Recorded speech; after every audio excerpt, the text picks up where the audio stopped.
11واں سبق ہے۔ پچھلے 2 دنوں میں ہم نے ایاک نستعین کی تفسیر بیان کی۔ ابھی بحث مکمل نہیں ہوئی، لیکن ہمارے یہ جو 2 سبق ہیں پچھلے، ان پر ایک جانب سے چند سوال موصول ہوئے ہیں۔ نام لینا ان کا کوئی ضروری نہیں ہے۔ پہلا سوال، آپ نے علماء دیوبند کی عبارتوں اور دیگر علماء کی عبارتوں کے حوالے دیے ہیں، کیا علماء کی باتیں شرعی حجت ہوتی ہیں کہ نہیں؟ اگر ہیں تو دلیل، اور اگر نہیں تو دلیل کا فائدہ۔ یہ علماء دیوبند کے اور دیگر علماء کے حوالہ جات اس لیے پیش کیے گئے ہیں کہ بیٹا ہوش کر، پاگل نہ بن۔ ہم اگر یہ یا رسول اللہ کہیں ہم تو بن گئے مشرک، اور اگر علماء دیوبند کہیں تو وہ تمہارے اکابر کیوں؟ یہ فرق کیوں ہے؟ جیسا کہ میں نے کل بھی کہا تھا، ہم نے حوالے اس لیے دیے ہیں کہ صرف ہم پر گولہ باری نہ کرو، ہم مظلوم ہیں، اور ظلم مت کرو ہم پر۔ یہ حل جو ہے نا، بس یک طرفہ نہ چلاؤ، پوری طرح لیور رکھ کے حل چلاؤ۔ دوسرا سوال ہے، آپ نے حضرت عیسیٰ، حضرت موسیٰ، حضرت سلیمان علیہ السلام کے حوالے سے جو ثابت کرنے کی کوشش کی، بتایا جائے کہ قدرت اور قانون ایک ہی چیز ہے۔ آپ نے جو بھی حوالے دیے ہیں وہ تو سب معجزے ہیں۔ کیا معجزہ اللہ تعالیٰ کا اختیار ہوتا ہے یا نبی کا اپنا فعل ہوتا ہے؟ وہی پرانی تقریریں جو آپ سنتے آئے ہو، وہی سوال کر دیا۔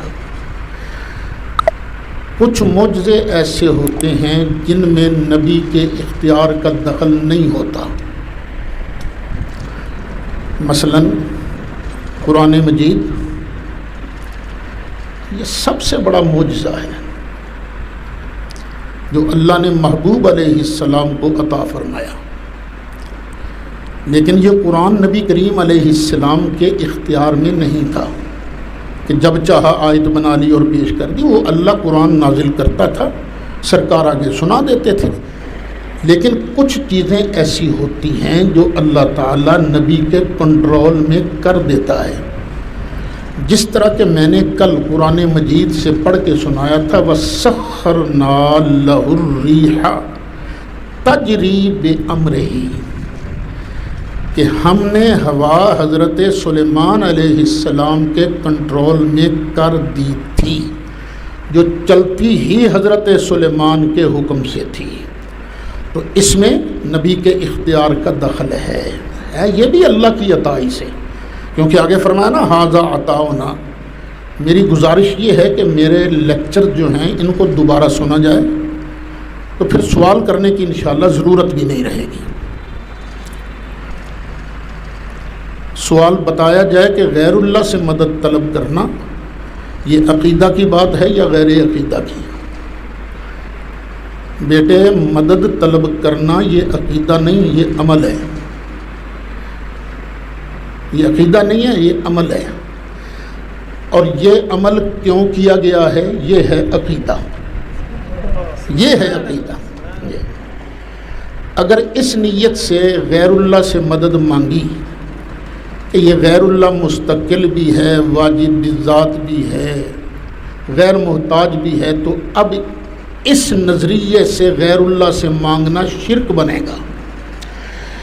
اور اگر اس نظریہ سے، اس عقیدہ سے غیر اللہ سے مدد مانگی کہ یہ مستقل نہیں، غیر مستقل ہے، واجب بالذات نہیں، ممکن بالذات ہے، یہ غیر محتاج نہیں، ہر آن اللہ کی رحمت کا محتاج ہے، تو اس عقیدہ کی روح سے اگر مانگی گئی مدد تو یہ جائز ہے۔ سوال نمبر 4، جس عقیدے سے آپ موت کے بعد ما فوق الاسباب مدد طلب کرنے کو آپ جائز قرار دے رہے ہیں، کیا کسی نبی ولی سے اس طرح کی مدد طلب کرنا ثابت ہے؟ کیا صحابہ کرام نبی کریم صلی اللہ علیہ وسلم سے اس طرح کی مدد مانگا کرتے تھے؟ ایک صحیح دلیل درکار ہے۔ میں ایک صحیح دلیل نہیں، صحیح دلائل پیش کروں گا انشاءاللہ۔ آج کا سبق اسی پر ہوگا انشاءاللہ۔ لیکن مجھے یہ بتایا جائے کس آیت میں لکھا ہے اور حدیث کی کس کتاب میں لکھا ہے کہ زندہ سے مدد طلب کرنا تو جائز ہو اور قبر والے سے مدد طلب کرنا شرک ہو؟ یہ کہاں لکھا ہے؟ تو شرک کا فتویٰ لگانا بھی تو بہت بڑی جرت اور جسارت ہے نا، تو اس کے لیے بھی کوئی واضح دلیل ہونی چاہیے۔ تو پوچھ لیجئے گا اپنے بڑوں سے اور پوچھ کر پھر مجھے آگاہ کر دیجئے گا۔ سوال نمبر 5، عقیدے کے ثبوت کے لیے کن دلائل کی ضرورت ہوتی ہے؟ عقائد ہوتے ہیں دو قسم کے، ایک قطعی اور ایک ظنی۔ جس طرح کا عقیدہ ویسی دلیل۔ ظنی عقائد کے لیے دلائل ظنیہ، اور جو قطعی عقیدہ ہے اس کے لیے قطعی الثبوت قطعی الدلالت چیز درکار ہوتی ہے، یا حدیث متواتر یا قرآن کی وہ آیت جو قطعی الدلالت بھی ہو۔ امید ہے ٹھنڈ پہ گئی ہونی ہے۔ اللہ اکبر، یا رسول اللہ، نعرہ رسالت، یا رسول اللہ، خدا کرے تیری مدد، صحیح نصر، صحیح نصر، کرے تیری مدد، صحیح نصر، صحیح نصر۔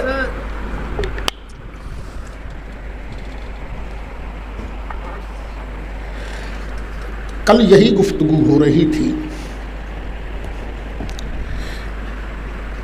کہ سید عالم صلی اللہ علیہ وسلم چونکہ اپنی قبر انور میں زندہ بھی ہیں اور اپنی امت کی نیکیوں پر خوش ہوتے ہیں، گناہوں پر غمزدہ ہوتے ہیں، اس لیے سرکار سے مدد مانگنا بالکل جائز ہے۔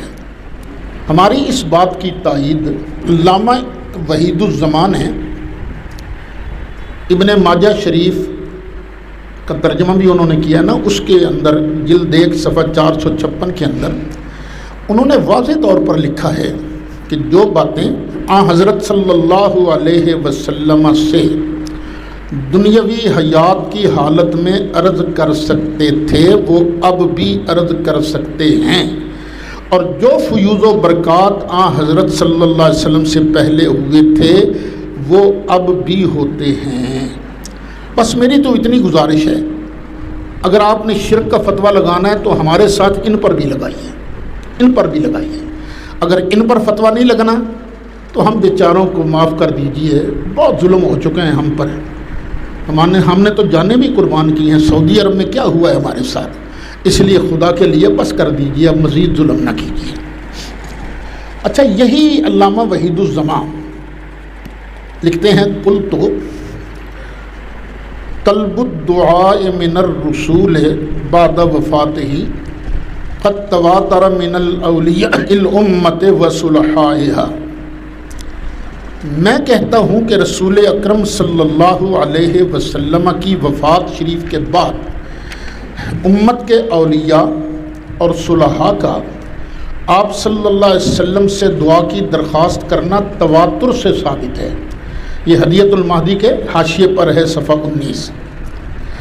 اچھا، اسی جگہ علامہ وحید الزمان نے اور بات بھی لکھی ہے، وہ کہتے ہیں طلب الجزری الدعاء من النبی صلی اللہ علیہ وسلم فی المنام فرفع یدیہ الکریمتین ودعا واستجیب الدعاء، کہ امام جزری نے نبی کریم علیہ السلام کی خواب میں زیارت کی، انہوں نے نبی کریم علیہ السلام کی بارگاہ میں عرض کی کہ آقا دشمن بہت تگڑا آ گیا ہے، مہربانی کر کے دعا فرما دیجیے۔ تو نبی کریم علیہ السلام نے اپنے مکرم ہاتھوں کو اٹھایا اور دعا فرمائی، سرکار کی دعا قبول ہو گئی۔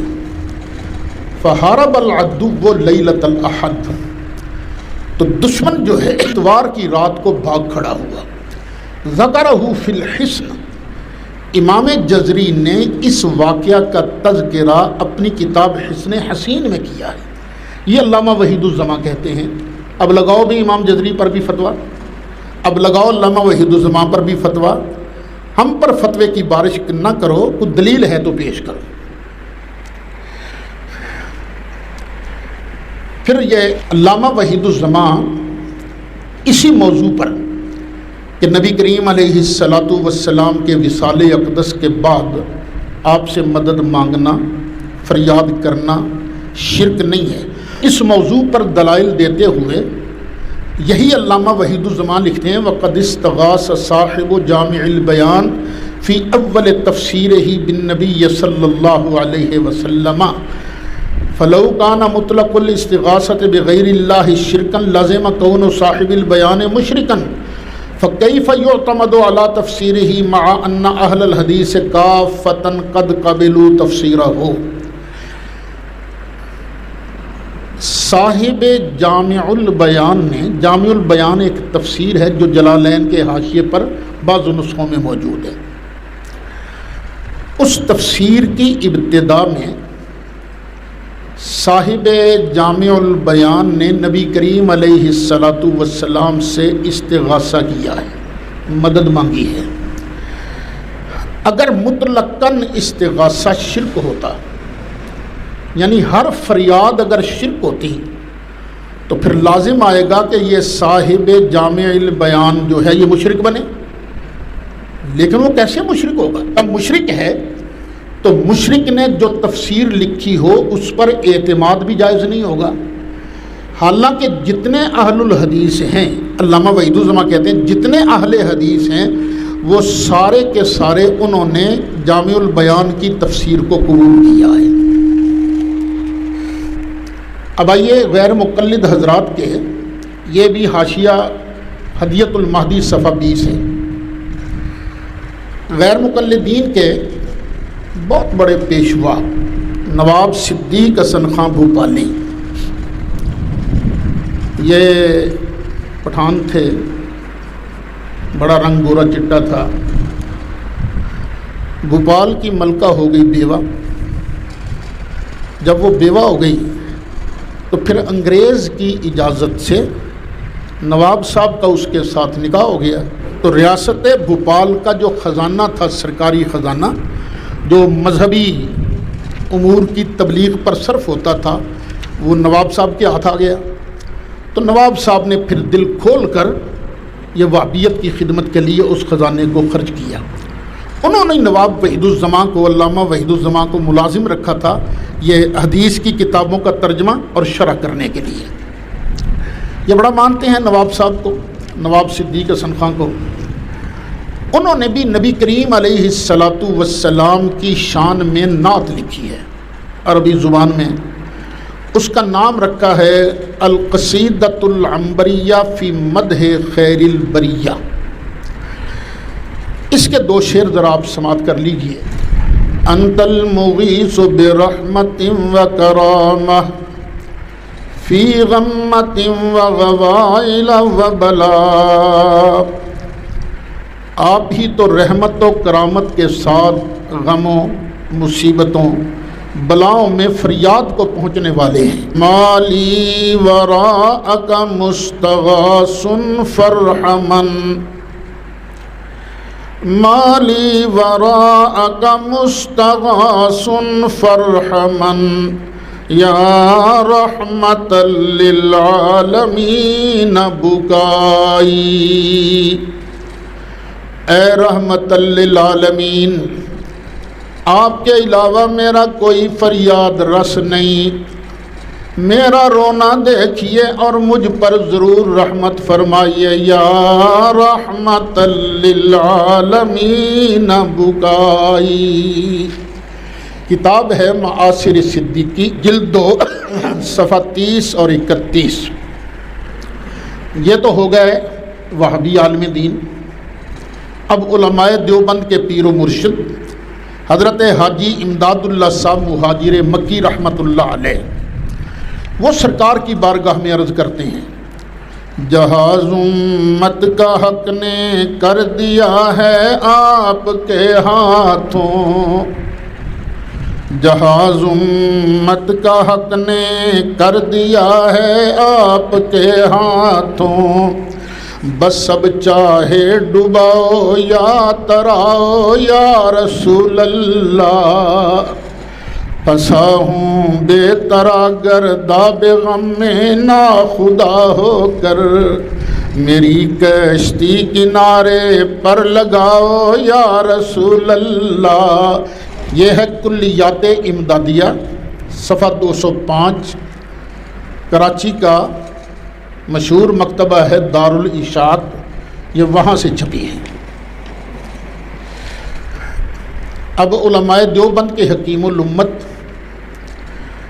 مولانا اشرف علی تھانوی نے سرکار کی بارگاہ میں عرض کی ہے، چند اشعار لکھے ہیں، التجا کی ہے۔ یہ عربی کے شعر اور اس کا منظوم ترجمہ، یہ دونوں ہی تھانوی صاحب کے قلم سے ہیں۔ یا شفیع العباد خذ بیدی انت فی الاضطرار معتمدی، دستگیری کیجئے میرے نبی، کشمکش میں تم ہی ہو میرے نبی، لیس لی ملجأ سواک اغث مسنی الضر سیدی سندی، جز تمہارے ہے کہاں میری پناہ، فوج کلفت مجھ پہ غالب ہوئی، اشنی الدہر یبن عبد اللہ کن مغیثا فانت لی مددی، ابن عبداللہ زمانہ ہے خلاف، اے میرے مولا خبر لیجے میری،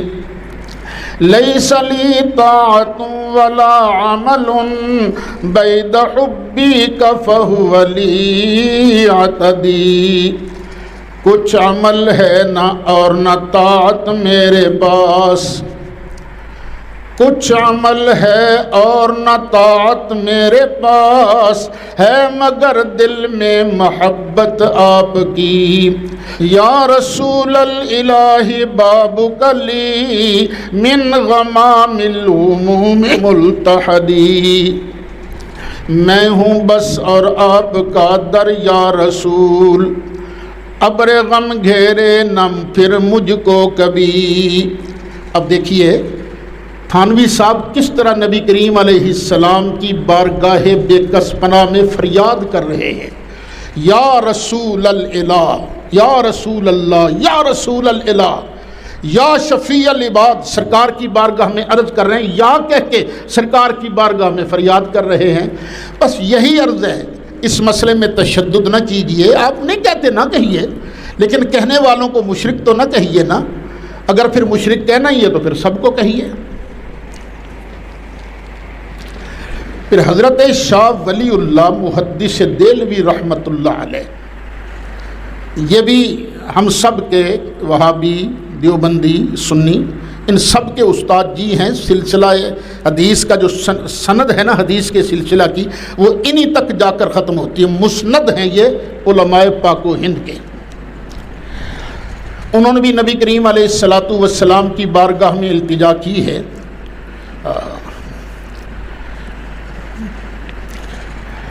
وہ دو تین شعر ان کے بھی سن لیجئے۔ تطلبت حل من ناصر او مساعد الوذ به من خوف سوء العواقبی، کہتے ہیں کہ میں بڑی کوشش سے بار بار ایسے مددگار یا معاون کی جستجو کرتا ہوں جس کے دامن رحمت میں مجھے میرے نتائج کے خوف سے پناہ مل سکے اور امن و امان نصیب ہو سکے۔ فرماتے ہیں کہ میں ڈھونڈتا رہتا ہوں، ڈھونڈ ڈھونڈ کے میں کس نتیجے پر پہنچا؟ فلست ارى الا الحبيب محمدا رسول الہ الخلق جم المناقب رسول الہ الخلق جم المناقب. بس ایسا معاون و مددگار جو مصیبت میں دستگیری کرے مجھے کوئی نظر نہیں آتا بجز اپنے محبوب دل نواز کے، جن کا نام نامی اسم گرامی محمد ہے، جو ساری مخلوق کے پروردگار کے رسول ہیں اور جن کے محامد و محاسن بے شمار ہیں. وَمُعْتَصَبَ الْمَكْرُوبِ فِي كُلِّ غَمْرَةٍ وَمُنْتَجَعَ الْغُفْرَانِ مِنْ كُلِّ تَائِبٍ. مجھے تو حضور رحمت عالم صلی اللہ علیہ وسلم کے علاوہ اور کوئی نظر نہیں آتا جس کے دامن رحمت کو کوئی غمزدہ ہر مصیبت کے وقت پکڑ کر پناہ لے سکے، اور ہر تائب حصول مغفرت کے لیے جس کی بارگاہ اقدس کا قصد کر سکے. یہ ہے قصیدہ اطیب النغم، حضرت شاہ ولی اللہ صاحب رحمۃ اللہ علیہ کا ہے، صفحہ نمبر 29 ہے، وہاں پر یہ قصیدہ موجود ہے. اب دیکھیے یہ نبی کریم علیہ السلام کی بارگاہ میں فریاد کر رہے ہیں، پناہ مانگ رہے ہیں، آقا مجھے اپنی پناہ میں لے لیجئے. اگر سرکار کی بارگاہ میں عرض کرنا، سرکار کی بارگاہ میں پناہ کی درخواست کرنا شرک ہے، تو پھر بھئی ہم سب کے استاد جی بنے مشرک. شاہ ولی اللہ صاحب تو مشرک بنے نا، اور مشرک جس کی سند میں مشرک آ جائے وہ تو حدیث بیان کرنے کے اہل ہی نہیں ہے.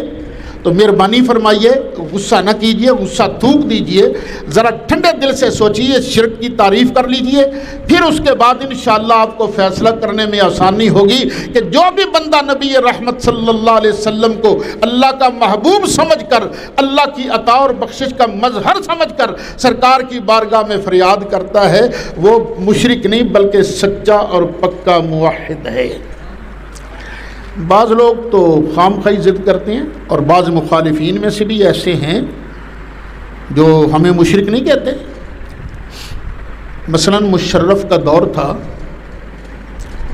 مشرف نے ایک مرتبہ پورے پاکستان کے علماء کو بلایا اسلام آباد. میں بھی گیا،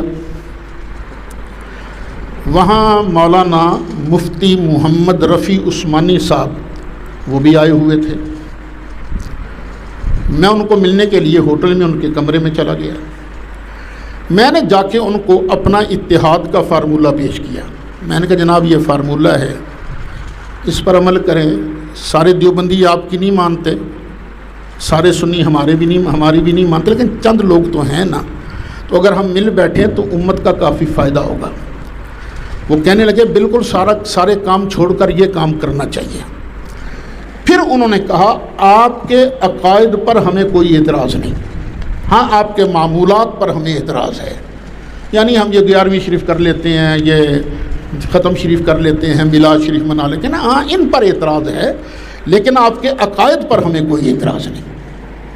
تو الحمدللہ اہل سنت و جماعت جو ہیں وہ حق بھی ہیں اور سچ بھی ہیں. اب دیکھیے ہم بھی حنفی ہیں، اور علماء دیوبند وہ بھی حنفی ہیں. اب یہ مقابلہ لگا رہتا ہے، ہم کہتے ہیں اصل میں ہم حنفی ہیں، امام ابو حنیفہ کے وارث ہم ہیں، وہ کہتے ہیں نہیں ہم ہیں امام ابو حنیفہ کے وارث. تو چلیے اس مسئلے میں ہم حضرت امام اعظم امام ابو حنیفہ رحمۃ اللہ علیہ سے فیصلہ کرا لیتے ہیں کہ امام صاحب نے کیا کہا ہے.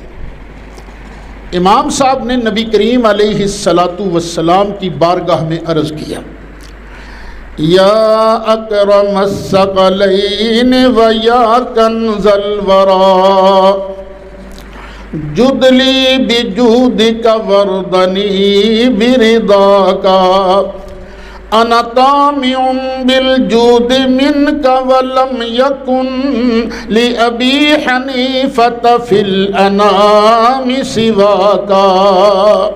اے تمام موجودات سے بزرگ و برتر، اے حاصل کائنات، مجھے اپنی بخشش و عطا سے نوازیے اور اپنی خوشنودی سے مسرت بخشیے. میں آپ کے جود و کرم کا دل سے طلبگار ہوں. انا طامع بالجود منك ولم يكن لأبي حنیفة في الانام سواك.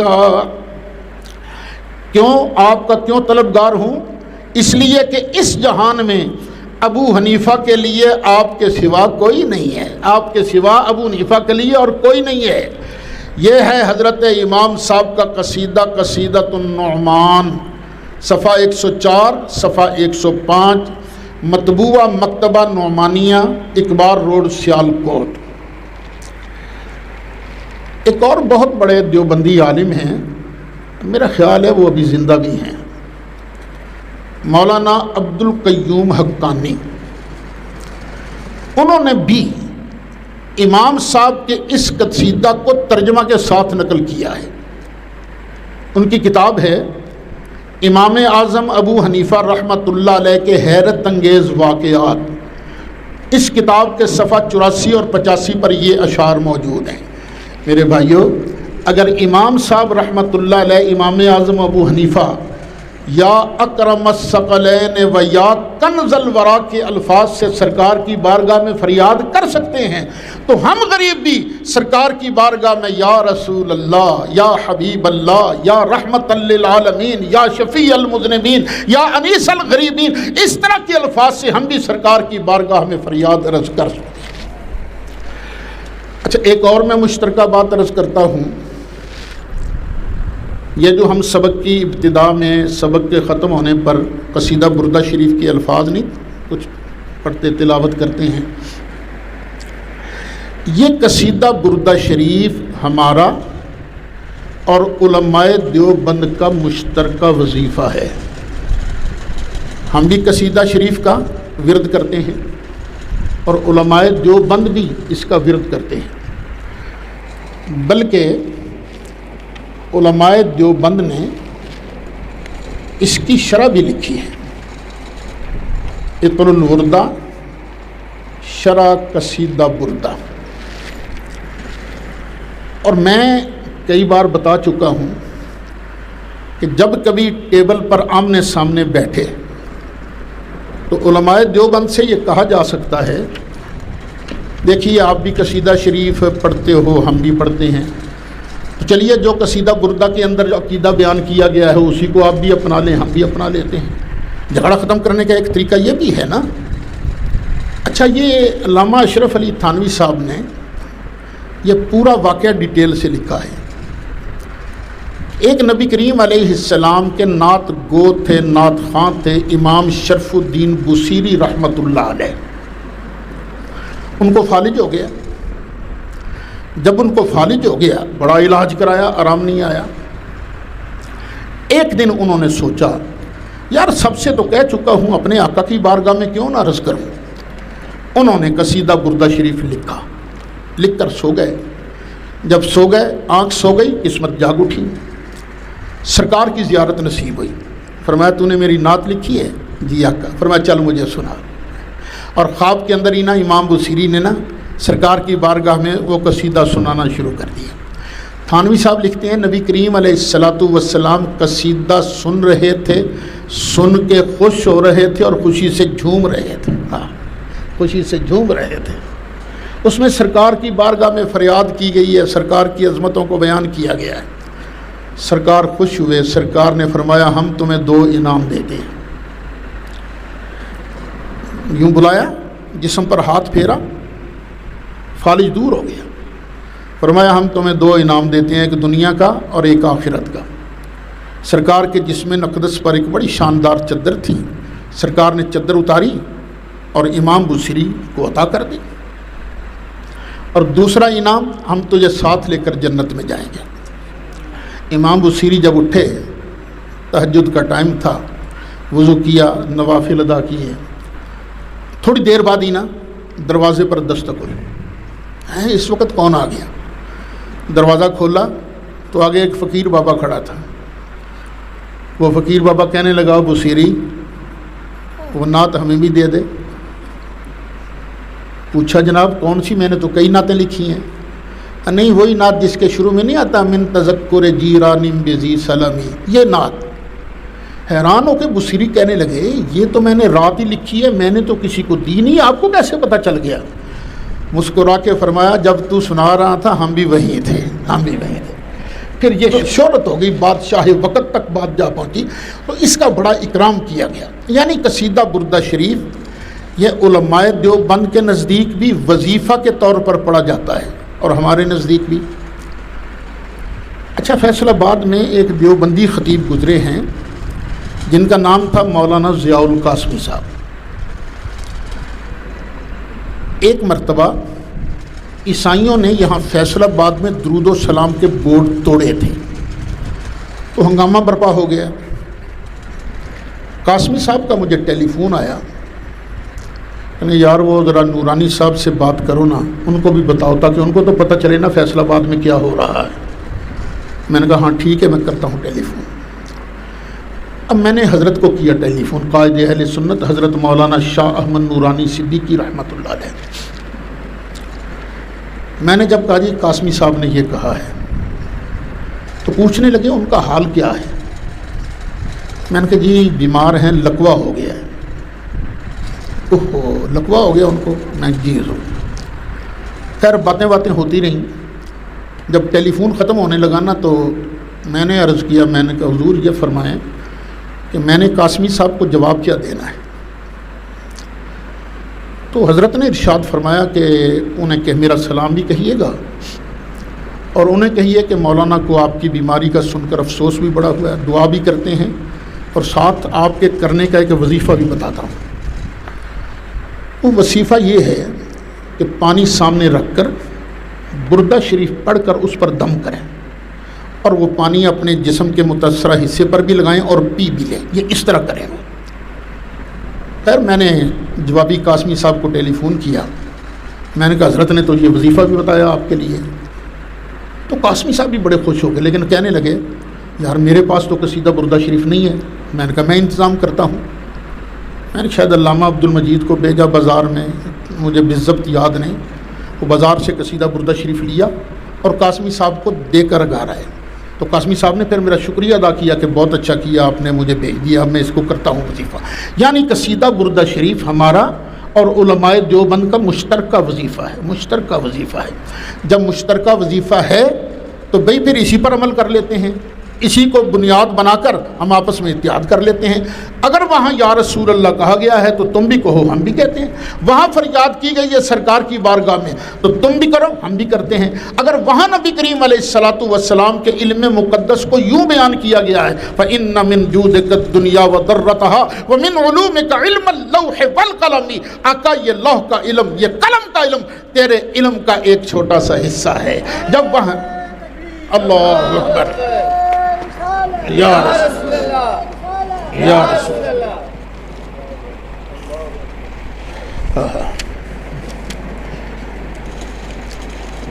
چلیے اب ذرا قرآن حکیم سے بھی پوچھتے ہیں۔ قرآن فرما کہ نبی کریم علیہ السلام کے وصال مقدس کے بعد سرکار کچھ دیتے ہیں کہ نہیں دیتے؟ قرآن تو ہمیں بتا۔ تو سن لیجئے 28واں پارہ سورۃ جمعہ آیت نمبر 2 اور 3۔ هو الذی بعث فی الامیین رسولا منہم یتلو علیہم آیاتہ ویزکیہم ویعلمہم الکتاب والحکمہ وَإِن كَانُوا مِن قَبْلُ لَفِي ضَلَالٍ مُّبِينٍ وَآخَرِينَ مِنْهُمْ لَمَّا يَلْحَقُوا بِهِمْ وَهُوَ الْعَزِيزُ الْحَكِيمُ۔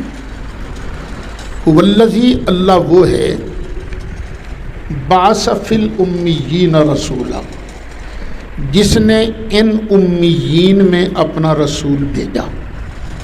یہ رسول کرتا کیا ہے؟ یتلو علیہم آیاتہ، یہ ان امیین کو اللہ کی آیتیں تلاوت کر کے سناتا ہے، وَيُزَكِّيهِمْ اور ان کو پاک بھی کرتا ہے، وَيُعَلِّمُهُمُ الْكِتَابَ وَالْحِكْمَةَ کتاب کا علم بھی دیتا ہے اور حکمت کا علم بھی دیتا ہے۔ وَإِن كَانُوا مِن قَبْلُ لَفِي ضَلَالٍ مُّبِينٍ اگرچہ میرے مصطفیٰ کے آنے سے پہلے یہ کھلے گمراہ تھے۔ وآخرین منہم لما یلحقوا بہم، اور ان امیین کے علاوہ اوروں کے لیے بھی جو ابھی ان سے ملے نہیں، اوروں کے لیے بھی جو ان سے ملے نہیں۔ اس لفظ پر ذرا غور کیجیے گا۔ یہ آخرین جو ہے ظاہر ہے یہ معطوف ہے، اس کا عطف کس پر ہوگا؟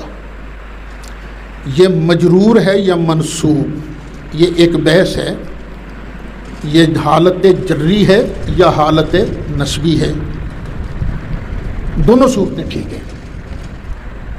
اگر یہ مجرور ہو تو اس کا عطف ہوگا امیین پر، والذی بعث فی الامیین رسولا و آخرین،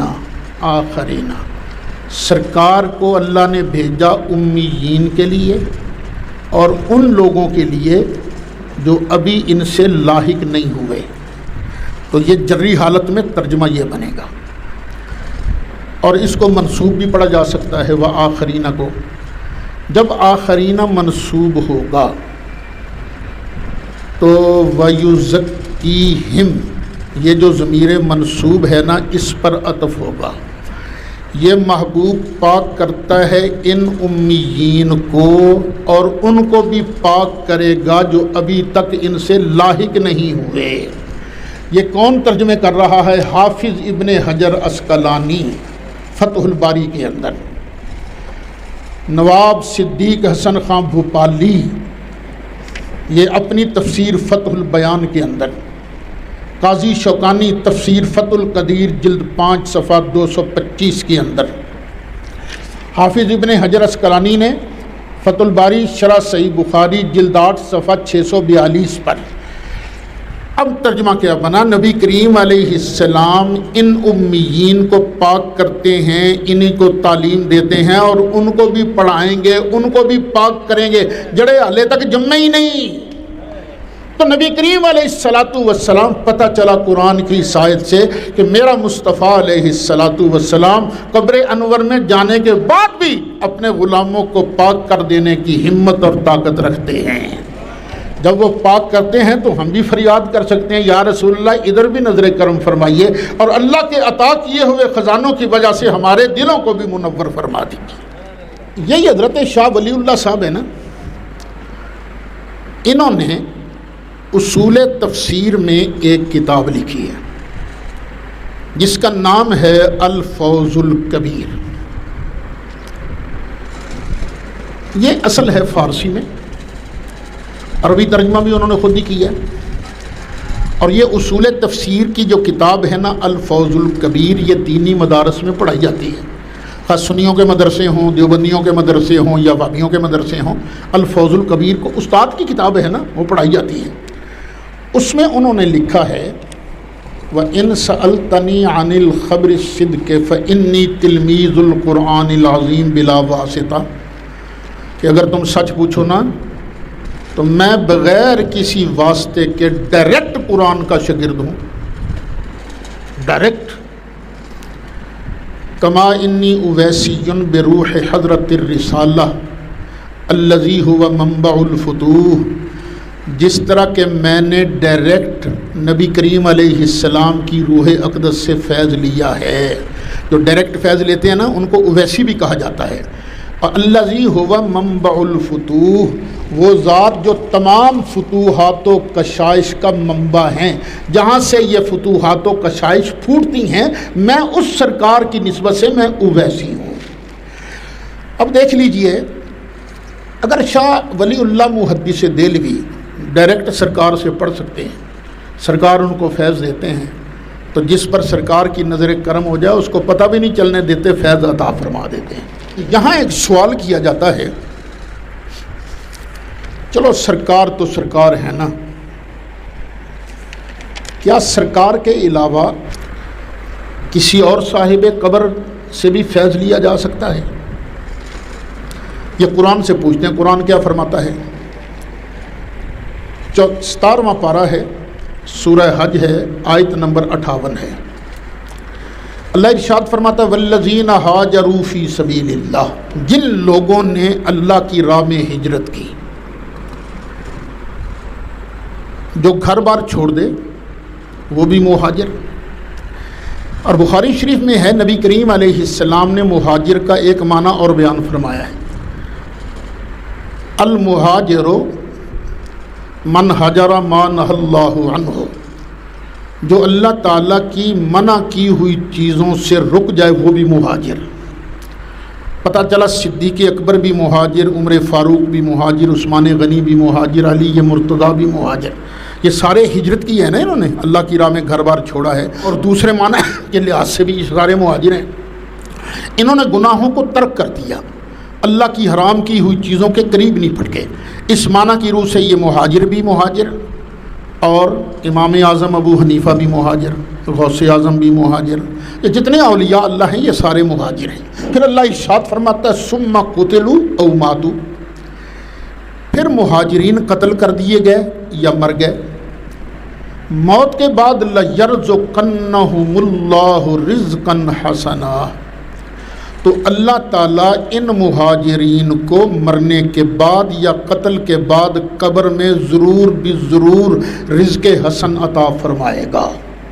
یہ قرآن مجید ہے، قرآن صاف صاف لفظوں میں ارشاد فرماتا ہے مہاجرین جو میرے پیارے ہیں، جنہوں نے اللہ کی رضا کے لیے گناہوں کے قریب نہیں گئے، چھوڑ دیے گناہ، وہ جب مر جاتے ہیں تو اللہ پھر ان کو دیتا ہے رزق حسن۔ یہ ہے 17واں پارہ۔ اب آ جائیے 14ویں پارے کی طرف، سورہ نحل ہے، آیت نمبر 75 ہے۔ پہلے تھا 17واں پارہ سورہ حج آیت نمبر 58، اب ہے 14واں پارہ سورہ نحل آیت نمبر 75۔ اللہ فرماتا ہے وَمَنْ رَزَقْنَاهُ مِنَّا رِزْقًا حَسَنًا، جن کو ہم رزق حسن اپنی بارگاہ سے دیتے ہیں۔ جس کو رزق حسن ملتا ہے اوروں کو بھی ملتا ہے، لیکن یہ مہاجرین کو قتل کے بعد یا موت کے بعد قبر میں بھی رزق حسن ملتا ہے، تو وہ کرتے کیا ہیں پھر فَهُوَ يُنْفِقُ مِنْهُ، پھر وہ اس میں سے خرچ کرتا ہے، دیتا ہے، آوی لے جا آوی لے، سرًا وجہرا، چھپا کر بھی اور اعلان کر کے بھی وہ عطا کرتا ہے۔ هَلْ يَسْتَوُونَ، کیا یہ میرے پیارے جو خزانے بانٹتے ہیں یہ اور بت برابر ہو سکتے ہیں؟ یہاں سے پتہ چلا لاہور والا بھی اللہ کا خزانہ بانٹ رہا ہے، بغداد والا بھی بانٹ رہا ہے، سرہند والا بھی بانٹ رہا ہے، اور اجمیر والا بھی بانٹ رہا ہے۔ یہ اولیاء اللہ جو ہیں اللہ کے دیے ہوئے خزانوں کو آگے تقسیم فرما رہے ہیں۔ تو ایاک نستعین کا معنی کیا بنا؟ مولا ہمیں توفیق دے کہ ہم مستقل سمجھ کر، واجب بالذات سمجھ کر اور غیر محتاج سمجھ کر صرف تجھ سے مدد مانگیں، کسی اور سے اگر مدد مانگیں تو تیری رحمتوں کا محتاج سمجھ کر اس سے مدد مانگیں۔ چلیے، کیا صحابہ کرام نے نبی کریم علیہ السلام سے وصال کے بعد بھی مدد مانگی ہے کہ نہیں مانگی؟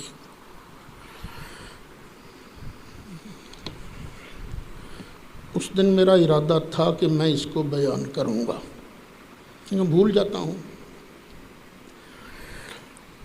ویسے بھی الحمدللہ اس پر علماء نے بہت کچھ لکھا ہے، میں تو اس میں سے چند باتیں چن کر آپ کو سنا دیتا ہوں۔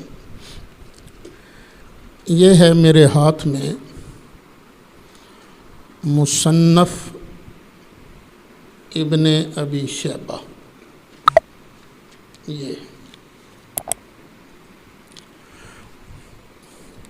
یہ دیکھ لیجیے،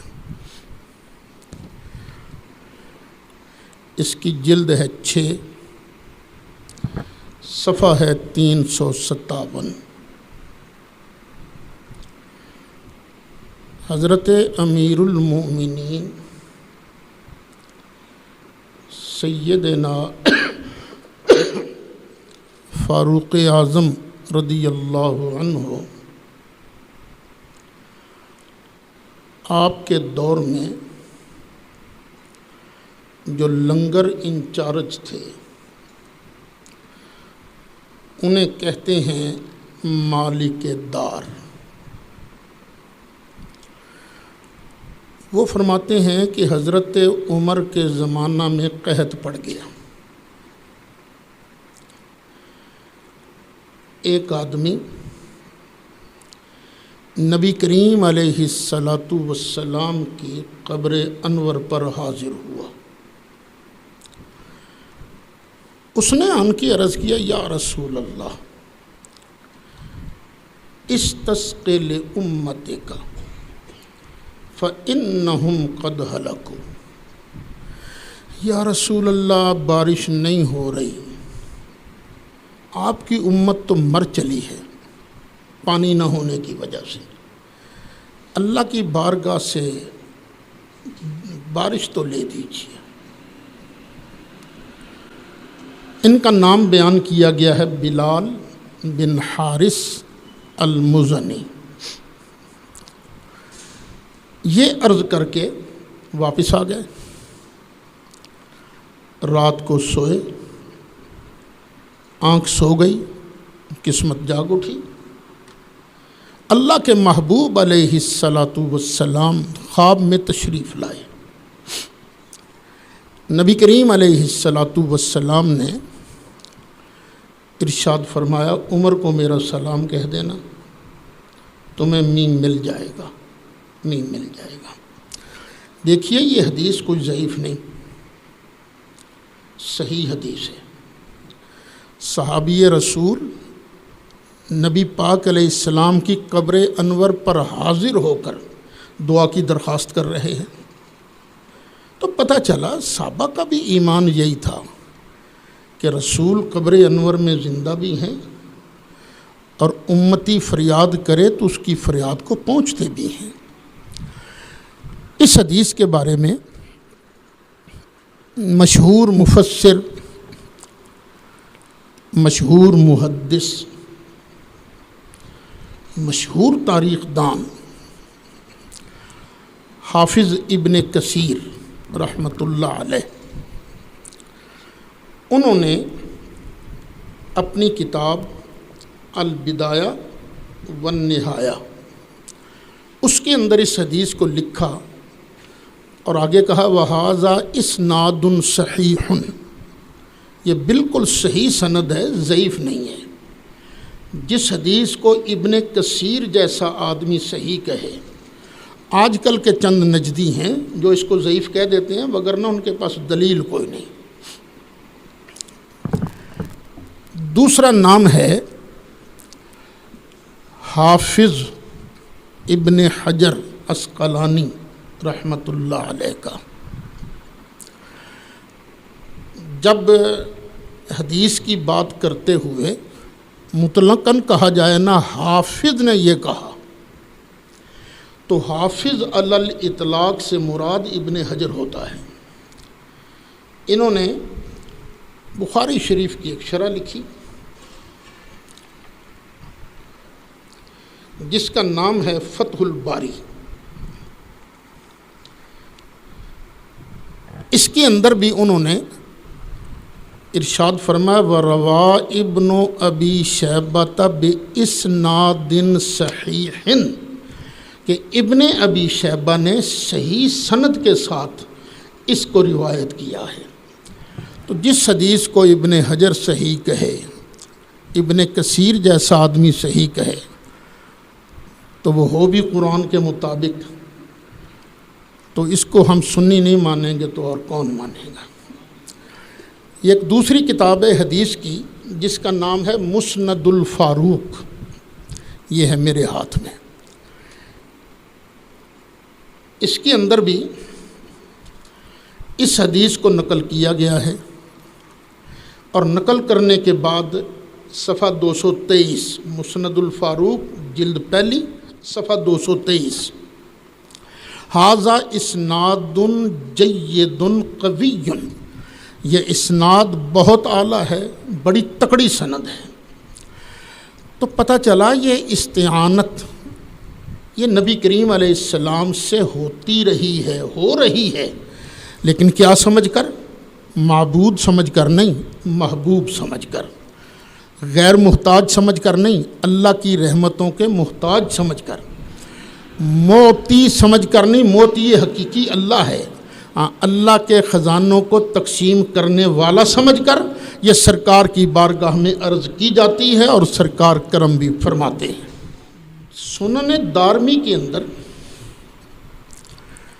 پورا چیپٹر موجود ہے، پورا چیپٹر، باب ما اکرم اللہ نبیہ صلی اللہ علیہ وسلم بعد وفاتہ، کہ اللہ تعالیٰ نے نبی کریم صلی اللہ علیہ وسلم کی وفات مقدسہ کے بعد سرکار پر جو کرم نوازیاں فرمائیں۔ اس کے اندر انہوں نے 3 حدیثیں لکھی ہیں، 2 حدیثیں میں آپ کی خدمت میں سنا دیتا ہوں۔ ام المومنین سیدہ طیبہ طاہرہ حضرت عائشہ صدیقہ رضی اللہ تعالی عنہا، آپ کی خدمت میں قحط کے زمانے میں لوگ آئے، اماں جان می نہیں پڑ رہا، کیا کریں، بارش نہیں ہو رہی۔ پتہ اماں جان نے کیا فرمایا تھا؟ سرکار کے روضہ انور پر، قبر انور پر جو چھت ہے نا، اس میں ایک روشن دان بنا دو روشن دان، تاکہ آسمان اور قبر انور کے درمیان کوئی چیز حائل نہ ہو۔ بس انہوں نے روشن دان بنا دیا، اماں جان کی آرڈر پر روشن دان بنایا۔ پھر اتنا می برسا، اتنی بارش ہوئی، پھر اس بارش کے نتیجے میں اتنا سبزہ اگا، جانور کھا کر ایسے ہو گیا جیسے بندہ پاٹدا نہیں پھردا، وہ جانور پھٹنے کے قریب ہوگا۔ اس کا نام ہی رکھ دیا گیا عام الفتق، یہ سال ہے فتق والا، جس سال نبی کریم علیہ السلام کے روضہ انور کی برکت سے اللہ تعالیٰ نے اتنی بارش نازل فرمائی کہ جانور کھا کے اتنی چربی چڑھ گئی کہ وہ پھٹنے کے قریب ہو گئے تھے۔ یہ ہے دارمی شریف۔ باب ما اکرم اللہ تعالی نبیہ صلی اللہ علیہ وسلم بعد موتہ، جلد پہلی، صفحہ 56۔ اور دوسری حدیث ہے، یزید کے دور میں مدینہ منورہ پر حملہ بھی ہوا تھا۔ یزیدیوں نے مدنی لوگوں کا قتل عام بھی کیا۔ 3 دن تک مسجد نبوی شریف میں کوئی اذان دینے والا نہیں آیا۔ حضرت سیدنا سعید بن مسیب رضی اللہ عنہ، وہ اپنی جان بچانے کے لیے مسجد نبوی شریف میں آ گئے، تشریف لایا، اور کوئی آتا تو جس طرح پاگل نہیں حرکتیں کرتے اس طرح کی حرکتیں کرتے تھے، تاکہ لوگ پاگل سمجھ کے ان کی جان چھوڑ دیں۔ حضرت سعید بن مسیب جو ہیں، وَكَانَ لَا يَعْرِفُ وَقْتَ الصَّلَاةِ إِلَّا بِهَمْهَمَةٍ يَسْمَعُهَا مِنْ قَبْرِ النَّبِيِّ صلی اللہ علیہ وسلم۔ جب نماز کا وقت آتا تو نبی کریم علیہ السلام کی قبر انور سے وہ کچھ آواز سنا کرتے تھی۔ حافظ ابن تیمیہ نے تصریح کی ہے کہ اذان کی آواز سنا کرتے تھے، تو اس سے پھر وہ اپنی نماز کی تیاری کیا کرتے تھے۔ یعنی نبی کریم علیہ السلام قبر انور میں زندہ بھی ہیں، پتہ بھی ہے کہ باہر ہمارا ایک دیوانہ بیٹھا ہے، اس کو پتہ نہیں چلے گا نماز کے وقت کا، چلو اس کو نماز کا وقت ہی سنا دیں۔ تو جب نبی کریم علیہ السلام زندہ ہیں، اپنے غلاموں کو جانتے ہیں، تو زندہ سے مدد تم مانگتے ہو تو سرکار بھی تو زندہ ہے نا، ان سے بھی مدد مانگنا شرک کیسے ہو جائے گا؟ وہی حافظ ابن حجر، امام عسقلانی رحمۃ اللہ علیہ، انہوں نے راویوں کے حالات پر ایک کتاب لکھی ہے جس کا نام ہے تہذیب التہذیب۔ رجال کی معتبر کتابوں میں اس کا شمار ہوتا ہے۔ یہ میرے پاس ہے، جلد 11، صفحہ نمبر 261۔ اور یہ بات میں نے سانگلہ ہل کے مناظرہ میں بھی سنائی تھی۔ ایک بڑے مشہور محدث گزرے ہیں جن کا نام ہے یحییٰ بن یحییٰ، امام مسلم کے استاد ہیں۔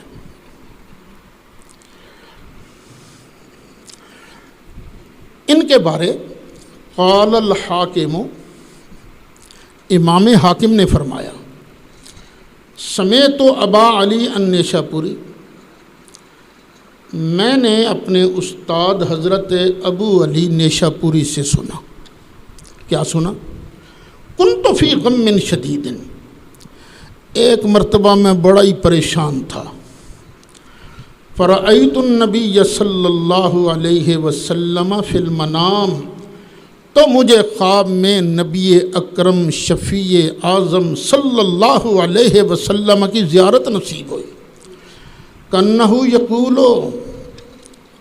مجھے ایسے لگا کہ سرکار مجھے فرما رہے ہیں سر الی قبر یحییٰ بن یحییٰ، اور جا نہ جا یحییٰ بن یحییٰ کی قبر پر جا، واستغفر، اور وہاں جا کے استغفار کر، وصل، اور وہاں جا کے سوال کر، تقضی حاجتک، تو تیری حاجت پوری کر دی جائے گی، جا اس کی قبر پر جا۔ یہ کون آرڈر دے رہے ہیں؟ نبی کریم علیہ السلام۔ فاصبحت، ابو علی نیشاپوری فرماتے ہیں صبح ہوئی، ففعلت ذالک، جو مجھے رات حکم ملا تھا نا، میں نے اس حکم کو پورا کیا۔ حضرت یحییٰ بن یحییٰ کی قبر انور پر حاضر ہوا تو میں نے وہاں جا کے استغفار کیا، اپنی حاجت کی درخواست پیش کی۔ فقضیت حاجتی، تو وہاں جانے کی برکت سے اللہ تعالیٰ نے میری حاجت کو پورا کر دیا ہے۔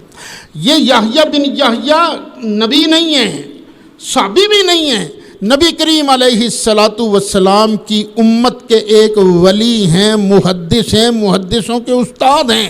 ان کو نبی کریم علیہ السلام جب خواب میں آن کر آرڈر دیتے ہیں تو پتہ چلا سرکار زندہ بھی ہیں، سرکار دیکھتے بھی ہیں، پتہ بھی چل گیا کون پریشان ہے اور کیوں پریشان ہے، اور سرکار نے ان کو آرڈر دے دیا کہ جاؤ جا کے یحییٰ بن یحییٰ کی قبر پر جا کے سوال کرو۔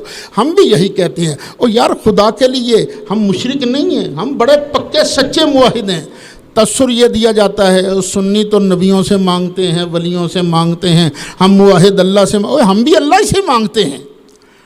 اللہ کی قسم ہے، ہم اللہ ہی سے مانگتے ہیں، مستقل سمجھ کر، غیر محتاج سمجھ کر۔ جب کسی اور سے مانگتے ہیں تو اس کو اللہ کی رحمت کا محتاج سمجھ کر مانگتے ہیں۔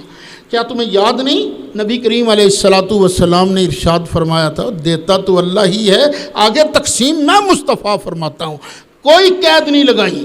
اچھا یہاں پر بعض لوگ کہتے ہیں یہ تو علم کے بیس میں یہ آئی ہے، اچھا مطلب یہ نکلا کہ سرکار علم تقسیم فرماتے ہیں، یہ تم مانتے ہو۔ تو کسی کو پیسہ دینا، روپیہ دینا آسان ہے، کسی کو علم دے دینا یہ بڑا مشکل ہے۔ جب سرکار اتنا مشکل کام کر لیتے ہیں تو چھوٹے موٹے درہم و دنانیر ان کی کیا بات ہے۔ اچھا بھئی یہ جو ہے نا آیت کریمہ